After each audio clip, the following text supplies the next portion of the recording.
Now, back in the early 90s, specialty hardware was used to get smooth graphics on early machines.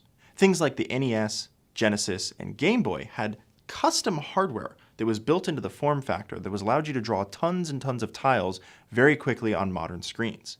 Now, desktop computers at the time didn't have that much power. In fact, they didn't have any of that specialty hardware at all. Modern desktops around that time running at 33 Hz were considered top of the line.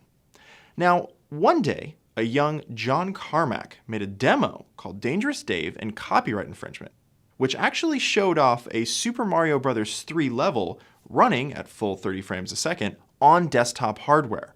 He showed that demo to a young John Romero, and that very day, id Software was born, the same studio that went on to actually create the first-person shooter genre with titles such as Wolfenstein, Doom, and Quake.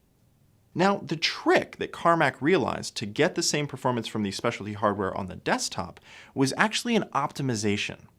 See, these early machines weren't too good at actually copying pixels over here to over here in memory. It was actually a pretty difficult concept, especially with the bitmap colors and everything. But what they were good at was actually just copying rows of memory from different registers. So what Carmack realized was if he could use the previous frame and somehow just use mem copies to sort of shift it so that it looks like the scene is actually scrolling, then he'd be able to only have to update the small portion of the screen that changed as your character was moving. Thus was born the concept of dirty rect. Now, this is the same concept that's been used today in tons and tons of games. See, that's the trick with game industry techniques like this. They never really die, they just kind of get rebranded as technology evolves over time.